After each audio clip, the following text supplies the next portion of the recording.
Hello, everyone, and it's that time again. Welcome to the Sydney St. James Show. We sure appreciate you dropping in. Hello, everyone. Sydney St. James here. Today with a special tribute to Father's Day. This time every year for many, many years, I'd be picking up the phone, dialing, and calling my dad. I miss that. It's been over 18 years, and on this day, I always think about picking that phone up. Well, you know, when I was a child, on those occasions when our family of 6 could afford to go to the restaurant, my dad would get the waitress's attention by placing his index finger high up into the air and politely pleading, "Excuse me," until she came over. How embarrassing is that, right? Well, this usually occurred on Sundays after church when we went to eat at Epps Cafe or maybe even Campbell's Restaurant out on Highway 90. Or if my grandfather, my dad's father, was at the restaurant and he would raise his finger and use the word say, which was kind of vestige of his 1920s upbringing, when the versatile word say meant, among other things, the same thing as excuse me. My brothers Daryl, Warren, John, and I thought it was a riot. And when we needed an extra pack of butter or our soda to be refilled, we would snicker and blurt out, "Say her down, Grandpa," or "Excuse me, Dad." You know, most of us have a pathological instinct to avoid the habits of our parents. The angst seems to be focused less on how we were raised and more on those amusing personality traits and quirks that made our parents seem, how do I say this, uncool, that marked the age gap and cultural distance between them and us. How many times have you looked at your father or your mother when you were growing up and they were sitting at the table waving their finger at you saying, "You know, son, that car's about to break down. Why did you go buy that $20,000 boat?" Well, I took one look at my father back then and said, what does he know? I mean, I don't need no car. Yeah, I did, because I worked in Houston and I had to drive to work, and I sure couldn't get there unless the ditches were full of water. Well, back then, I didn't think my parents knew too much, and I knew everything else. That's a generation gap. You know, in my gauzy memory, going back to those restaurant outings, my dad always did what we asked. He would put up on a sheepish grin. Then he would raise his finger in the air and dutifully say, "Excuse me." Or his father, who would usually be at the table with us after church on Sunday, would say, "Say her down, say her down," even though he knew we were laughing at him. How silly can that be? But I now understand what my dad did back then. These traits can make our parents seem like sometimes sad figures to us. Those parents that embarrass us, or that we scorn them for the very things we remember when they're gone. Let's take, for instance, my 2 girls, who are grown-up ladies now. Today, we will go and have Father's Day at a restaurant in Georgetown. I'm thinking we're thinking about the Longhorn Steakhouse. Whew, boy, do they know how to fix a steak. Well, now get this. One of my girls will say, "Do you remember, Dad, when you walked up the sidewalk at O. Henry Middle School acting like Frankenstein?" Embarrassing back then to no get out and they still remember that to this very day. Then, another time, I was cleaning a bass, a really giant bass as a matter of fact, that I caught on the river. And while cleaning it, I acted like it ate my thumb. I folded my thumb up in my hand and showed my fingers and started screaming. Ooh, gosh, big mistake. They didn't go back in the water for ages after that. The crazy things my father did, and I did as a father. But now that my father's gone, I think back at those crazy things on Father's Day. I should bring up one of his things. He made us boys go bonkers. He fixed some sweetbread for supper. And wow, did we love sweets when we were growing up. What kid doesn't, right? Well, what an awful trick. But wow, is it one I remember to this very day? Come to find out later, it was brains and eggs. Ugh, right? You know, my father was in the remembering business. I mean, I watched my fellow classmates and others from Eagle Lake Junior High and high school come into the family store. And our family store was on the corner of 102 and Main Street, downtown. They would come in to the store and buy their gym shorts, or maybe even their Converse All-Star tennis shoes. To this very day, when talking to my friends back then, that's what they remember. And in my episode next week, in my podcast broadcast, I will talk about the trips on Father's Day and other special days to the Lakeside Cemetery. The gravestones don't just mark the spot where the dead lie. They are an avatar for a person who once lived, and they exist as a homing beacon for people who want to remember. Growing up at my dad's side while he worked and went to the cemeteries on those special occasions, I saw visitors sit for hours in front of the headstone or weep as they placed flowers upon it.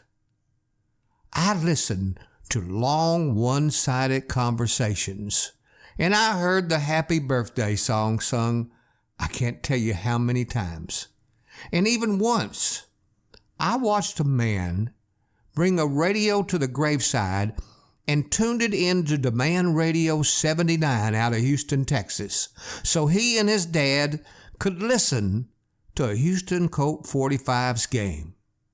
Or rather, today, it would be a Houston Astro baseball game. My three brothers and I knew how to remember.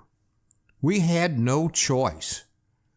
Our dad's family business was put to service recording people's purchase of sporting goods, ammos for hunting season, or the very long cane poles that we used to use when we fished.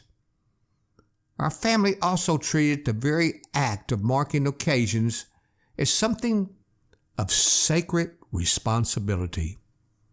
We celebrated every birthday and every holiday with a big family gathering, and we visited the graves of our grandparents and great-grandparents the way other people went to church. This is the 18th Father's Day that I won't be able to call my dad. I keep expecting these holidays to get easier, but so far, they haven't. So instead, I will pull out some old photos and think about the good times we had at the hopper hole just outside of town, fishing as the sun would come up, or playing catch on the vacant lot next door to get ready for the All-Star baseball game in Weimar, Texas. There is so much to remember about Father's Day, but right now, on behalf of my sponsor, who I need to support my broadcast, a few words. Then we'll be right back for the rest of my story. Have you heard about Anchor.fm by Spotify? It's the easiest way to make a podcast with everything you need all in one place. Yep, Anchor has the tools that will allow you to record and edit your podcast right from your phone or your computer. And best of all, Anchor is totally free. Download the Anchor app or go to anchor.fm to get started.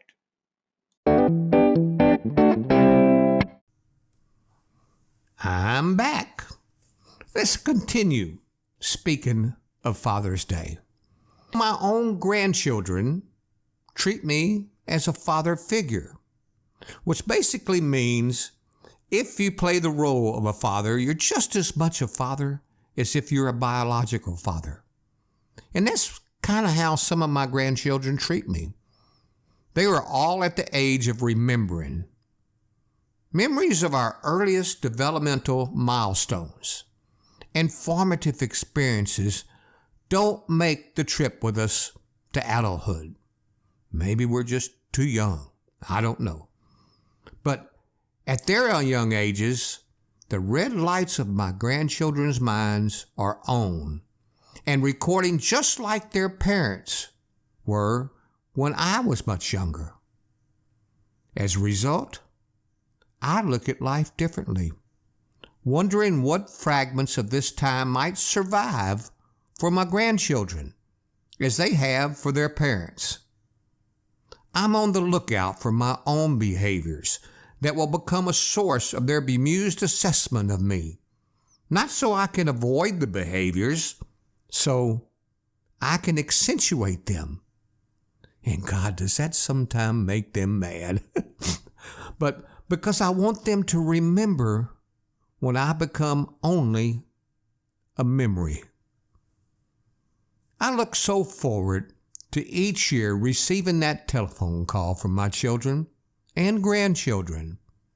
In those calls, they remind me of my reading bedtime stories or fixing bikes or big wheels and watching them carry 2 big mallard ducks under their arms on the sidewalk when I came back from a hunting trip. Or to the one who adapted toys and games to fit their needs growing up. They remind me of how I made them laugh and comforted and dried up their sad tears sometimes. And lastly, I couldn't have asked for better daughters, Vanessa and Stephanie, to make me so very proud to be their father on this Father's Day and every other day of the year. It feels good to be a father and cheer my 2 girls on every step of the way in life. Sometimes I'll channel my own father, whom they got to know and remember, and drop bits of trivia on them, or maybe even begin an explanation of something by saying, now, when I was your age, the way my father always did. I know it's dumb to engineer such things, but thinking of how my 2 girls might remember me makes me feel closer to my own dad. It reminds me that I'm the link between him and them. As I'm sitting here today with so many beautiful memories of being a father on Father's Day, I remember one day on Travis Country Circle in South Austin, walking into one of their rooms. There they were, both of them on the floor, and they were cutting out construction paper. Next to them were 2 fluffy Persian cats, jumping in the paper and scattering it everywhere. There was paper of all colors, everywhere, even next to a wall with a big happy face drawn in crayons.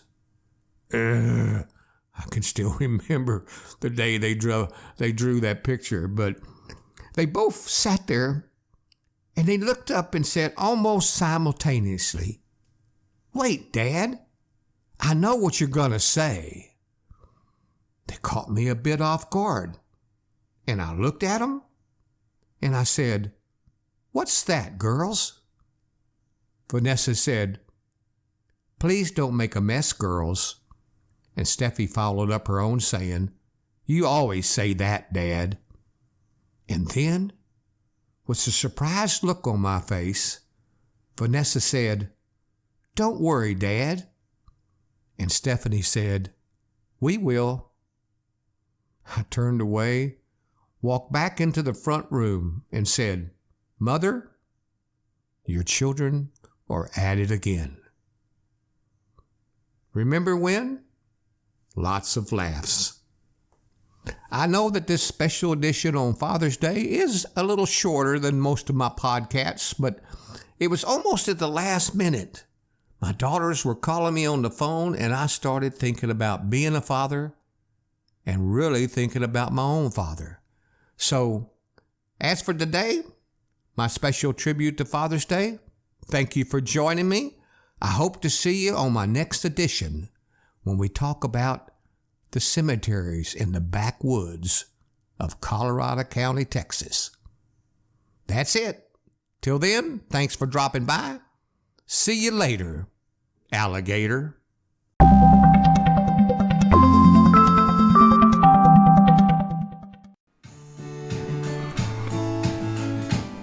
Well, that does it for me for another great episode from Sidney St. James. Be sure to click on the tab above that says send a voice message, and I will get it from you, and I'll probably play it back on one of my future podcasts. Also, don't forget to click the button follow. I'd love for you to follow my podcast. But it's been fun. I hope you enjoyed this episode. And until next time, here I am, Sidney St. James. Happy listening.